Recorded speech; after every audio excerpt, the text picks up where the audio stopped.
ว่าชีวิตจะมีโอกาสได้ใกล้ชิดสิ่งในชีวิตที่เรียกว่าเธอคนนี้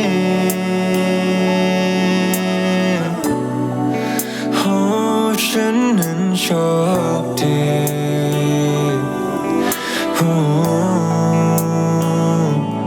ไม่เคยคิดว่าคนอย่างฉันจะมีโอกาสได้พบเธอคนดีๆอย่างเธอคนที่เข้าใจไม่ว่าฉันจะเป็นยังไงเธอนั้นรู้ว่าฉันคงอยู่ไม่ไหว Girl you know that I will never would survive without you without you แต่เมื่อฉันมองเข้าไปในดวงตาทุกสิ่งที่เลวร้ายมีเธอคอยประคองและบอกกับฉันว่าให้ฉันมองเข้าไปในดวงตาก่อนทุกสิ่งดับสลายแค่เรามีกันวันสุดท้ายขออยู่ข้างเธอ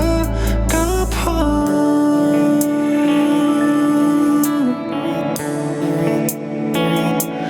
ไม่เคยคิดวันหนึ่งชีวิตจะมีโอกาสได้รักเธอคนดีๆอย่างเธอ